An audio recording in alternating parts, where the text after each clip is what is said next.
I still remember the exact weight of that envelope. Not because it was heavy, it wasn't. It was barely there, thin as a playing card, matte black with no return address and no stamp. Just our home address printed in a clean silver font that looked like it had been pressed into the paper rather than printed onto it. I found it tucked between a utility bill and a furniture catalog, and for a moment I just stood at the mailbox holding it, turning it over in my hands the way you turn over something that doesn't quite belong. It was addressed to Lisa. I set it on the kitchen counter and didn't think about it again. That was a Tuesday in late October, and I had 3 client calls before noon and a report due by 4. My name is Adam. I was 38 years old, a project manager for a mid-sized logistics company, and I had been married to Lisa for 7 years. We had no children, a mortgaged house in a quiet neighborhood on the edge of the city, 2 cars, and what I had long believed was a functional, if occasionally strained, marriage. I say functional now. At the time, I would have said good. Maybe even solid.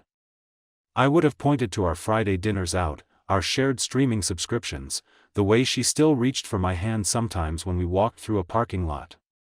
I would have pointed to 7 years and said, "Look, we're still here." As if duration alone were evidence of health. I didn't see the envelope again until that evening. Lisa was already home when I walked in, standing at the kitchen counter with her back to me, and I noticed immediately, though I didn't register it as significant at the time, that she shifted her position slightly when she heard my keys in the door. A small adjustment. A closing of space. She turned and smiled and asked about my day, and I told her it was fine, exhausting, the usual.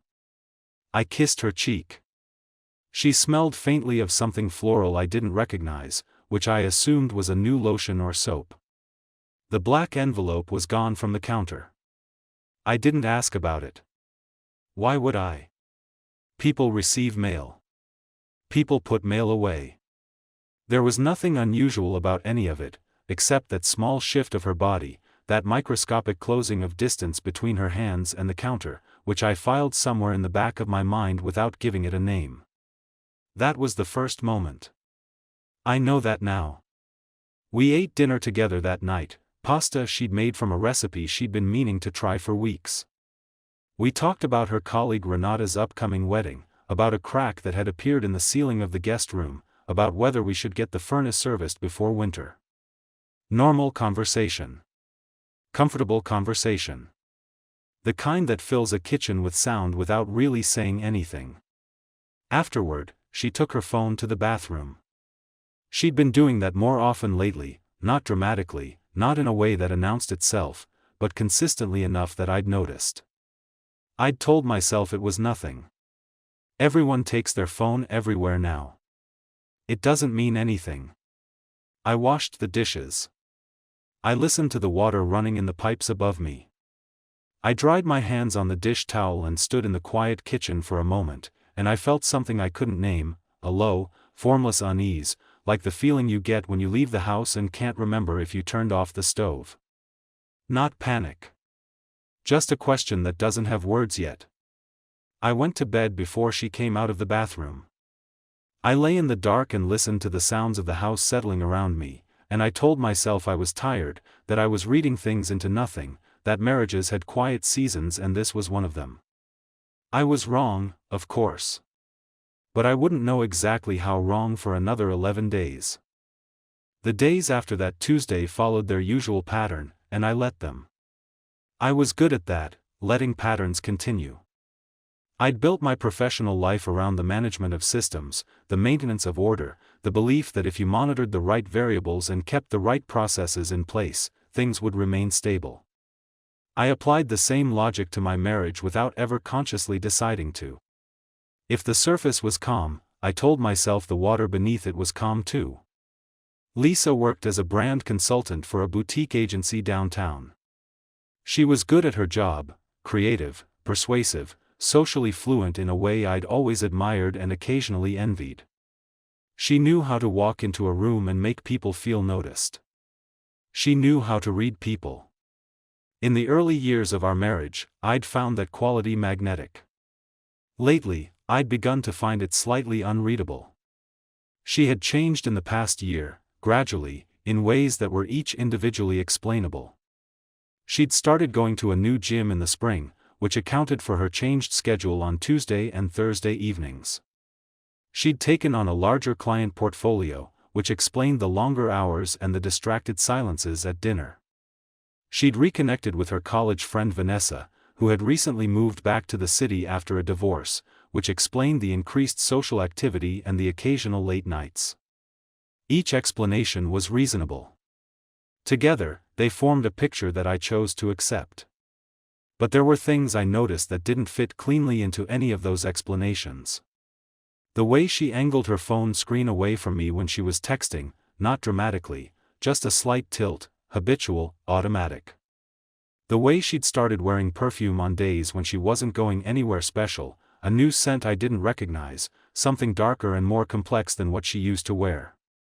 The way she'd become slightly more attentive to me in short bursts, more affectionate, more interested, almost performatively so, followed by long stretches of quiet distance. I recognized, later, that this is a known pattern. The compensatory warmth. The guilt cycle. But at the time, I interpreted her affection as evidence that things were fine, that the distance was temporary, that we were moving through something rather than away from each other.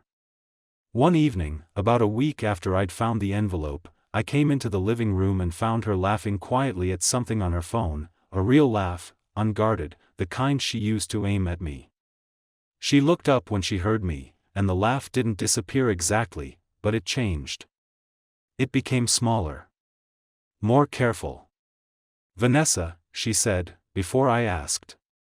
I nodded. I sat down next to her. She turned her phone face down on her knee. We watched television for an hour.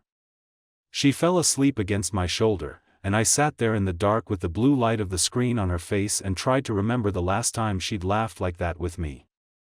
I couldn't place it. Somewhere in the past year, that specific quality of laughter, open, unconsidered, entirely genuine, had been redirected somewhere I couldn't see. I told myself it was the stress of the new clients. I told myself I wasn't exactly easy to be around when I was deep in a project cycle either. I told myself marriages had dry spells and this was one of them, and the fact that she was still here, still sleeping on my shoulder, still reaching for my hand in parking lots, that all of that meant something. And then, on a Thursday, I came home early from work and found her on the phone in the backyard. She didn't hear me come in. I could see her through the kitchen window, standing near the far fence with her arms crossed and her back to the house, speaking in a low, focused way that was entirely different from her usual conversational register. Not Vanessa's cadence, not the light back and forth of a friendly call. Something concentrated. Something with weight. I watched her for maybe 30 seconds before she turned and saw me through the glass. The expression that crossed her face in that half second before she rearranged it, I've thought about that expression many times since. It wasn't guilt exactly.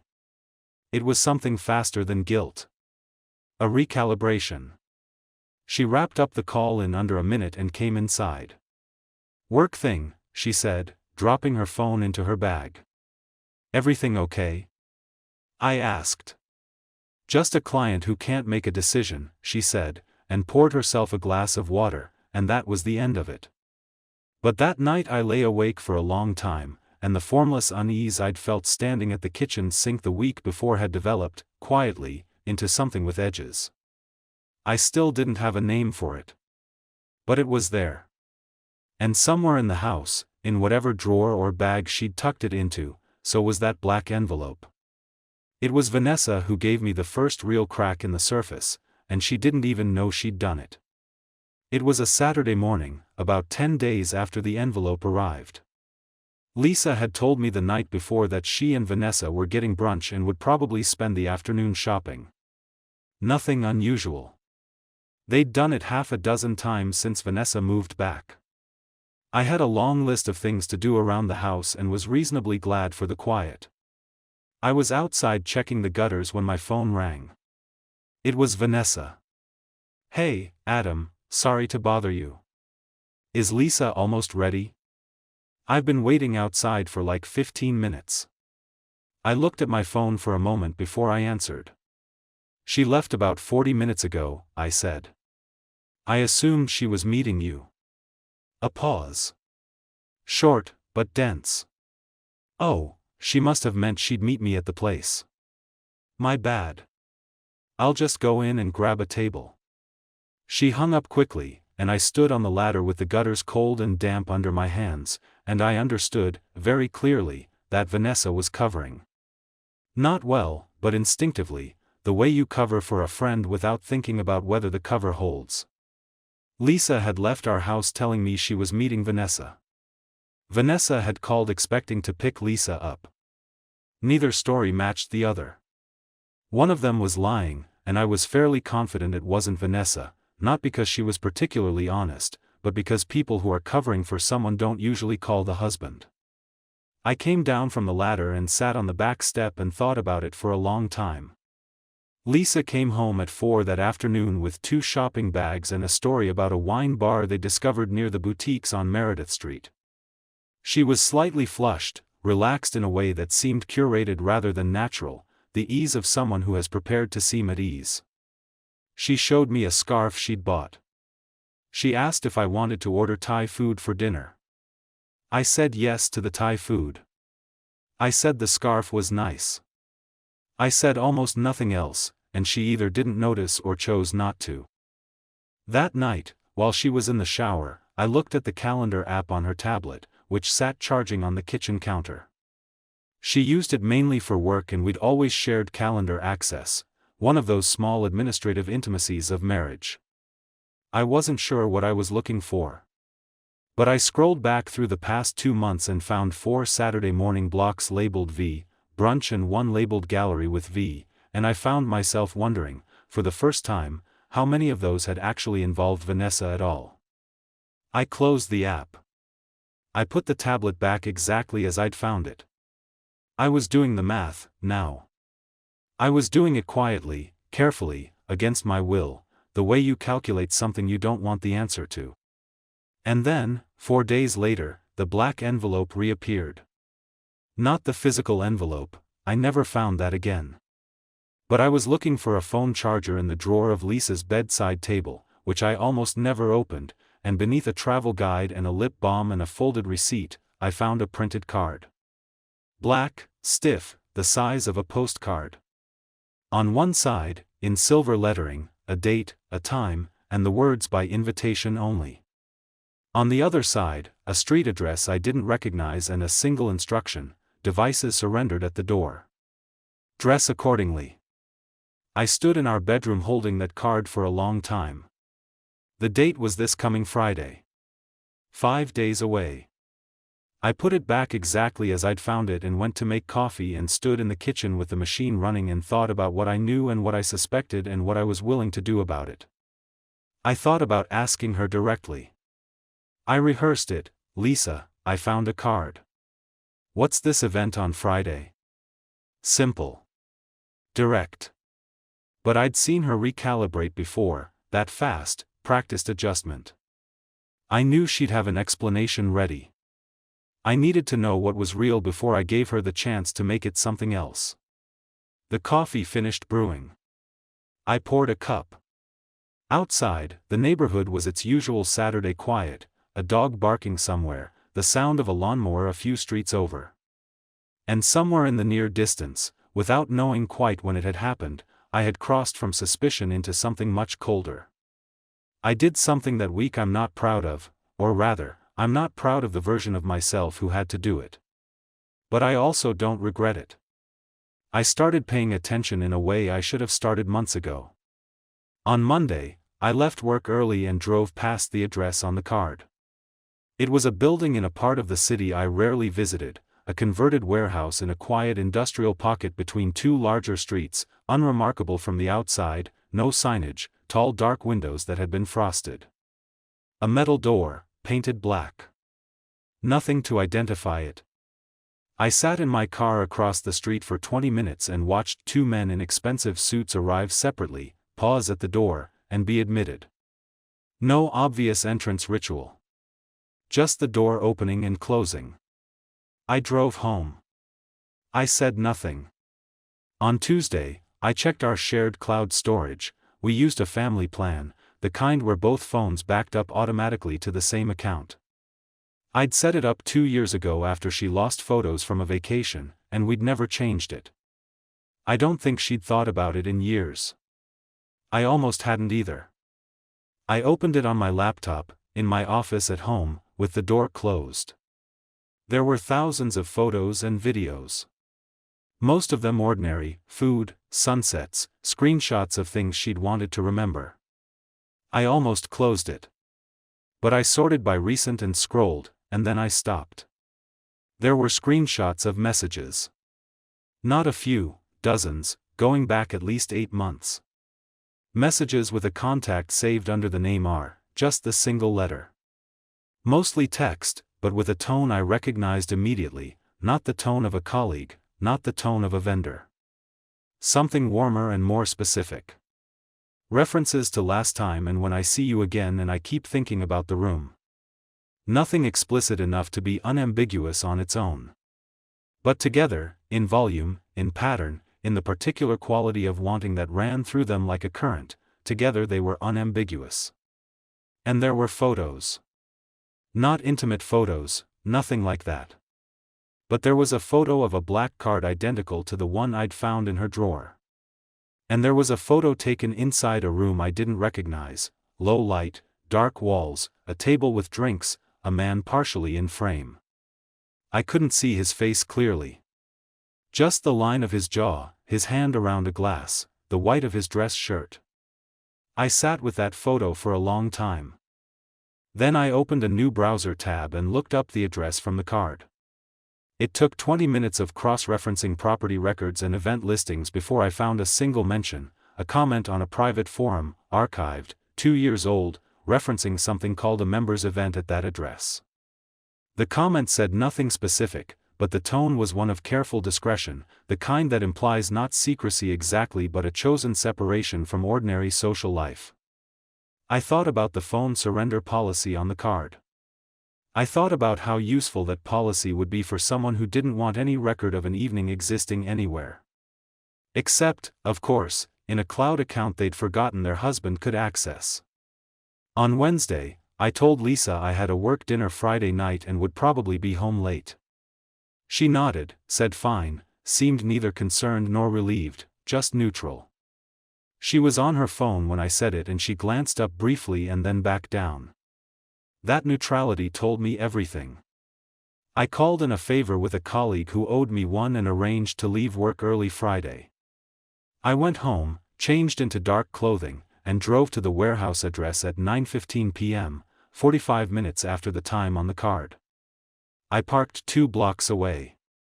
I walked. The building was different at night. Subtle lighting at the entrance, a man at the door, large, professional, utterly still.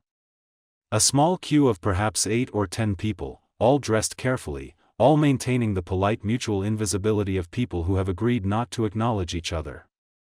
I watched from the shadow of a doorway across the street as they were admitted one by one. I watched each person hand something, a phone, I assumed, to someone just inside the door. And then I saw Lisa. She arrived in a car I didn't recognize, alone, wearing a black dress I'd never seen her wear. She looked composed and deliberate and entirely like a woman who had been here before. She didn't hesitate at the door. She handed something over without prompting. She went inside without looking back. I stood in the dark for a moment, feeling the cold of the evening on my face, and then I began to look for another way in. It took me 20 minutes and a narrow service lane along the side of the building, but I found an unlocked secondary door, a utility entrance that led into a corridor and then through a heavy curtain into the back of what appeared to be a large, dimly lit room. I stayed close to the wall. The room was full of people, perhaps 60 or 70, grouped in small clusters, speaking quietly. The lighting was low and amber-tinted. There was music, soft and sourceless. I kept my face angled away from the nearest clusters and found a position near a structural column at the room's edge where I could see without being easily seen. It took me 4 minutes to find Lisa. She was near the center of the room, standing with a glass of wine, talking to a man. Tall, dark-haired, somewhere in his mid-40s. Well-dressed. I didn't recognize him. But the way he was standing, angled toward her, close, with the particular focused attention of someone who is performing no social obligation beyond this exact person, told me clearly what kind of conversation this was. I watched her laugh. That laugh. Open, unguarded. The laugh I'd been trying to remember. It was aimed at him. And then, 40 minutes later, he said something to her and she nodded, and he placed his hand briefly at the small of her back, and they walked together toward a curtained alcove at the far end of the room, and the curtain fell behind them, and they were gone. I stood at the edge of the room in the amber light, and I felt something leave me. Not grief, exactly. Not yet. Something more fundamental than that, a structural thing. The way a wall feels when you realize it hasn't been load-bearing for a long time. I left the building the way I'd come in. I walked back to my car in the cold. I sat there for a while without starting the engine. Then I drove home and I waited. Lisa came home at 2 in the morning. I was sitting in the kitchen with the lights off, a glass of water in front of me that I hadn't touched, and I heard her key in the lock and then the careful quiet of someone trying not to wake a sleeping house. She hung her coat. She set her bag down. She came into the kitchen and reached for the light switch, and then she saw me and stopped. Adam. Her voice was controlled. Not afraid, recalibrating. You're up. I am, I said. She looked at me for a moment in the dark. I didn't turn on the light. I didn't move. I thought you had a work dinner, she said. I did, I said. It ended early. She moved to the counter and poured herself a glass of water and I watched her hands and they were perfectly steady. That steadiness, the practiced composure of someone who has prepared for difficult moments, told me something I hadn't quite known until then. This wasn't new.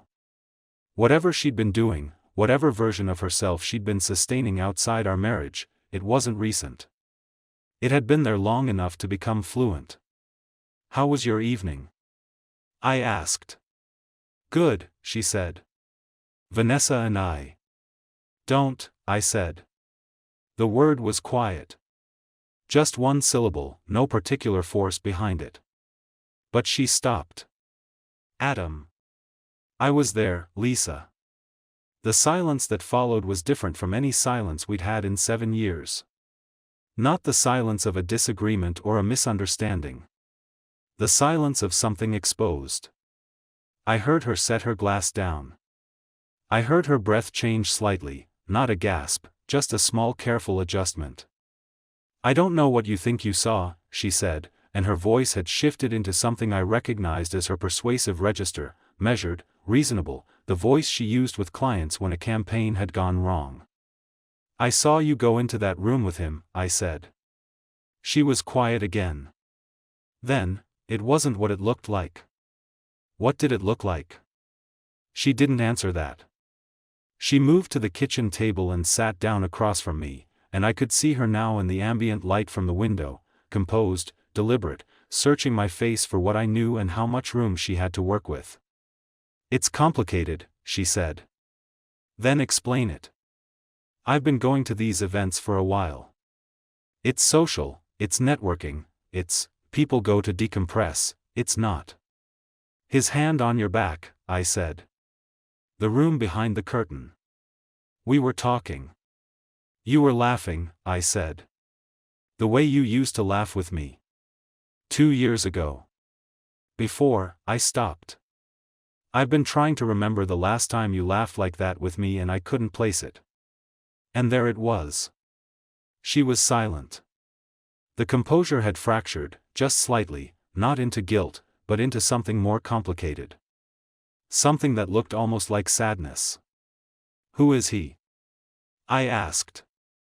It doesn't matter. His name. Adam. His name, Lisa. Marcus, she said, finally. His name is Marcus. We've known each other for several months. Through these events. Several months. I heard the word settle into the room between us. How many times? I asked. She didn't answer. How many times, I said again, and my voice was still quiet, still even, and I think that evenness frightened her more than anger would have. It wasn't, we didn't, it was emotional, it was. I found the messages, I said. In the cloud storage. You forgot we share it. She looked at me. Her jaw tightened. I keep thinking about the room, I said, quoting from memory. That's what you wrote him. 8 months ago. She said nothing. She was very still. 8 months, I said. So, when you told me you were stressed about the new clients. When you said the distance between us was about work.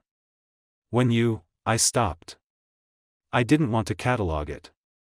I didn't need her to feel worse. I needed her to understand that I knew, and that I had processed it to its conclusion already, without her. I want a divorce, I said. She looked at me as if she hadn't quite heard it correctly. Adam. I've been thinking about it since I drove home tonight, I said. And I'm calm about it. I'm not angry. I'm just done. You can't just, we need to talk about this. We are talking about it. One conversation in the dark in our kitchen. It's enough, I said. She reached across the table toward me and I stood up. Not abruptly. I just stood up, picked up my glass of water, poured it down the sink, and set the glass on the drying rack. I'm going to sleep in the guest room tonight, I said. Tomorrow I'll call our lawyer. I'd like you to do the same. She said my name again. Then she said she loved me. Then she said it wasn't what I thought. All three, in rapid succession, in the voice of a woman who had exhausted her better options and was trying the remaining ones in order. I walked out of the kitchen and down the hall and closed the guest room door behind me. I lay in the dark on the guest bed, staring at the ceiling, listening to the sounds of her moving around the house, the running tap, the soft padding of her footsteps, the eventual silence. And I felt, under the grief and the cold shock and the very particular sadness of a chapter ending, something I hadn't expected. I felt clear. The weeks that followed were the hardest and strangest of my life, not because of the anger, which came and went in manageable waves, but because of the architecture of dismantling. 7 years of shared life doesn't come apart cleanly. It comes apart the way old plaster does, in sections, unevenly, revealing older layers underneath that you'd forgotten were there. I stayed in the guest room for 4 days. On the second day, I called our lawyer, a quiet, precise man named Gerald who had helped us draw up our prenuptial agreement when we married and who received my call with professional neutrality and asked me to come in that Friday. On the third day, I called my younger brother. That conversation took 2 hours, most of which I spent answering questions I didn't fully have answers to, and ended with him saying he'd come down the following weekend. I told him it wasn't necessary. He came anyway. Lisa tried to talk to me every day. Some attempts were gentle, a coffee left outside the guest room door, a note slid under it that I read once and didn't respond to. Some were more direct. She knocked on the door one evening and asked, quietly, if we could please just sit together and talk it through, that she wasn't ready to throw everything away over one mistake. I thought about that phrase for a long time. One mistake. As if the thing itself were a single, contained event rather than the surface of something that had been growing for months, perhaps longer, below the waterline of our daily life. As if the lie were not also a choice. As if the performance of normality, maintained every morning across a breakfast table, the asking about my day, the discussing of furnace repairs, the reaching for my hand in parking lots while texting someone else from bathroom, as if all of that were not also, in its way, a form of betrayal compounding daily. I didn't say any of that to her. I said, through the door, that I appreciated her wanting to talk, and that I was clear about my decision. She cried. I heard it. I sat on the edge of the guest bed and listened to my wife cry on the other side of a door, and I felt the grief of it, the genuine, complicated grief of losing someone you chose and who chose you back, once, and somewhere along the way made a different choice, but I did not open the door. Not because I was cruel, but because I understood that opening the door would not be kindness. It would be a re-entry into a set of patterns that had already finished. Gerald was thorough and kind. We met twice in his wood-paneled office, and he walked me through the process with the brisk compassion of someone who has sat across from too many people in this particular situation to be surprised, but not so many that he had stopped being human about it. The prenuptial agreement simplified some things. The shared mortgage would take time. Everything would take time. I moved into a furnished apartment on the first day of December. It was small and clean and completely alien, white walls, unfamiliar plumbing sounds, a view of a parking structure. I stood in the center of the living room on the first night with a box of my things at my feet and a takeout bag on the counter, and I looked at the white walls for a long time. I thought about a Saturday morning 11 years ago when Lisa and I had driven 3 hours to look at an antique market because she'd read about it in a magazine and wanted to go, and I'd pretended to be more enthusiastic than I was, and we'd ended up spending 5 hours there, and I'd found, inexplicably, that I was having one of the best days I could remember. The drive home.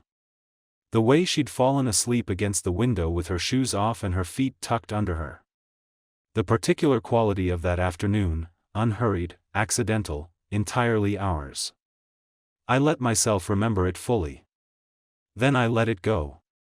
Vanessa called me once, about 2 weeks after I moved out. I almost didn't answer. But I did, and she said, in a voice stripped of its usual social ease, "I'm sorry, Adam. I should have said something. A long time ago." I told her I didn't blame her. I wasn't sure that was entirely true, but it was close enough. Lisa and I exchanged formal communications through our lawyers from that point forward. She sent one personal message, a long one, to my email, in early December, that I read once, in full, sitting at my desk in the apartment with a cup of coffee going cold beside me. It was honest, I thought. It said the things you say when you've run out of other options and are finally attempting the truth. It explained that she had felt invisible and restless for a long time, that she hadn't meant for it to become what it became, that she had been afraid to tell me what she needed because she wasn't sure she could articulate it, that she loved me but had stopped knowing what that meant in the context of the life we were living. I believed most of it. I thought about whether belief changed anything, and I decided it didn't, not functionally, not in terms of what was possible for us now. Understanding why a house burned down doesn't rebuild it. But it does give you something to carry with you when you build the next one. I replied to her email briefly. I told her I hoped she found whatever she was looking for. I meant it. I blocked her number 2 days later. Not out of anger. Out of self-preservation, the recognition that continued access to her voice would not help me move forward and would not help her either. It was the cleanest form of boundary I knew how to draw. The divorce was finalized in the spring. I remember the day I signed the final paperwork, sitting in Gerald's office, pen in hand, the documents spread across the desk in their tidy, bureaucratic order. He gave me a moment before I signed. I didn't need it, particularly. I'd processed the decision months earlier, in a kitchen in the dark, and what came after was just the formal expression of a conclusion already reached. But I took the moment anyway.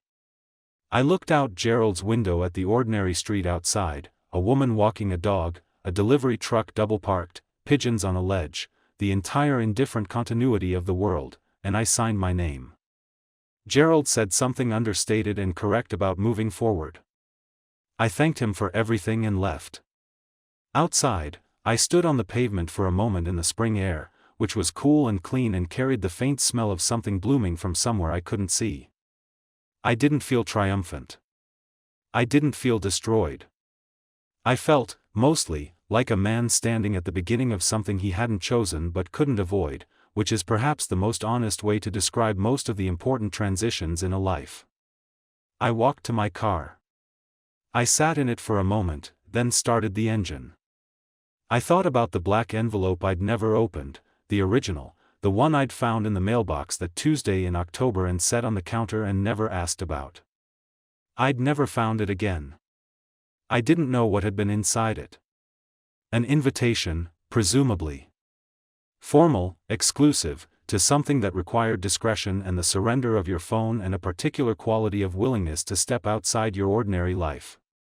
I wondered, sometimes, how long that world had existed alongside mine.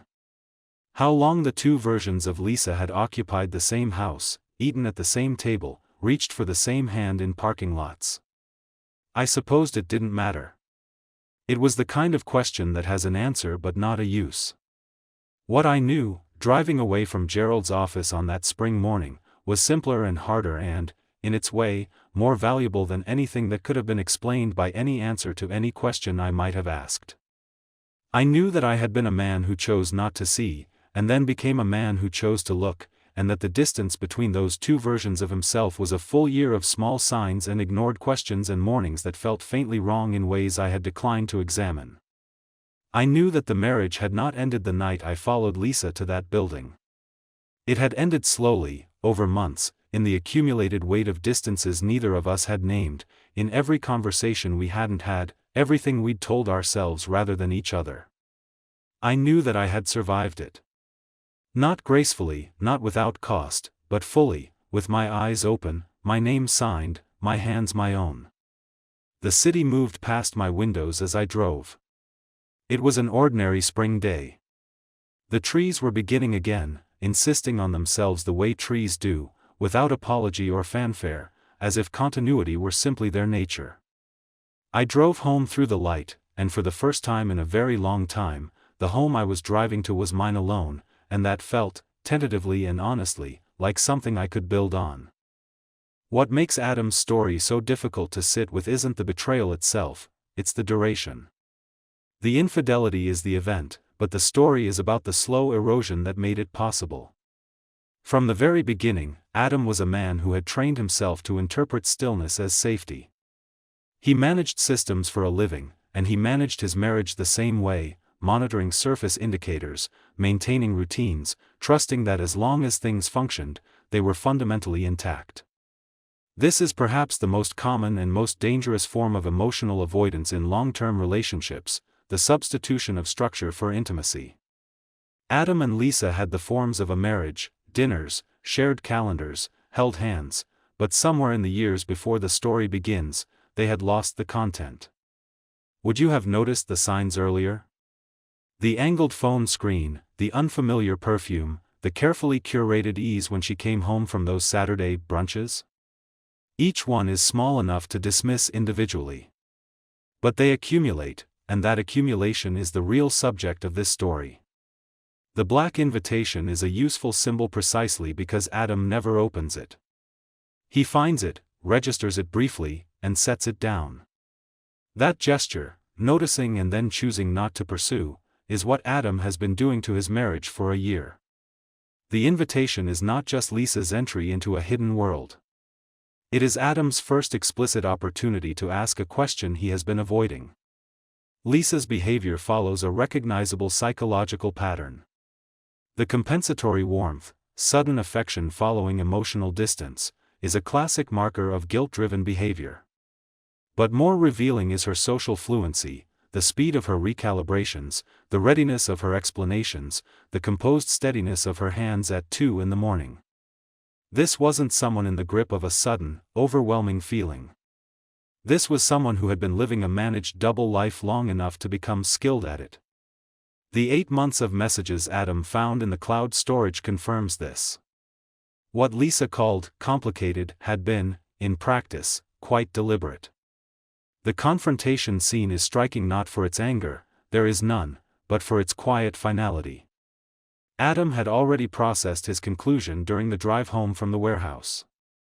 By the time Lisa walked into the kitchen, he wasn't looking for an explanation. He was delivering a decision. This is what grief that has been running underground for months looks like when it finally surfaces, not an explosion, but a completed sentence. What Adam lost that night was not just his marriage. He lost the version of his life in which the warning signs were explainable, in which the distances were temporary, in which the system he'd built and maintained would hold. That loss is harder and quieter and more total than the loss of the relationship itself. The lesson, if there is one, is not that you should follow your spouse to secret parties. It's that avoidance is not stability. The questions you decline to ask do not disappear, they simply accumulate interest. And the moment you finally look, you find not one thing but everything that was already there. There is something important that the story doesn't say explicitly but carries in every scene. Adam was not simply deceived by Lisa. He participated, passively but consistently, in the conditions that allowed the deception to continue. This is not a moral judgment, it is a psychological one. When we love someone and sense that something is wrong, the instinct to explain it away is powerful. It protects us from the cost of knowing. Adam is not unusual in this.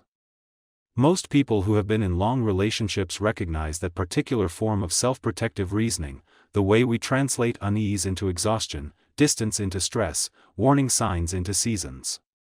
What the story ultimately asks is whether trust, in a long marriage, can become a kind of willful blindness. And the answer it offers is, sometimes, yes. The trust Adam maintained in his marriage in its final year was not truly trust, it was the performance of trust, sustained because the alternative was unbearable. When the evidence became undeniable, not the cloud messages, but the sight of Lisa's unguarded laugh aimed at someone else, the collapse was not of his trust but of his ability to maintain the performance. Adam's empowerment at the end is real, but it is earned through loss rather than victory. He didn't win anything. He simply stopped losing in a way he hadn't yet acknowledged. That distinction matters. The clarity he drives away with at the end is not the clarity of someone who has resolved a problem, it is the clarity of someone who has finally agreed to see clearly. And that, perhaps more than any confrontation or divorce filing, is where genuine change begins.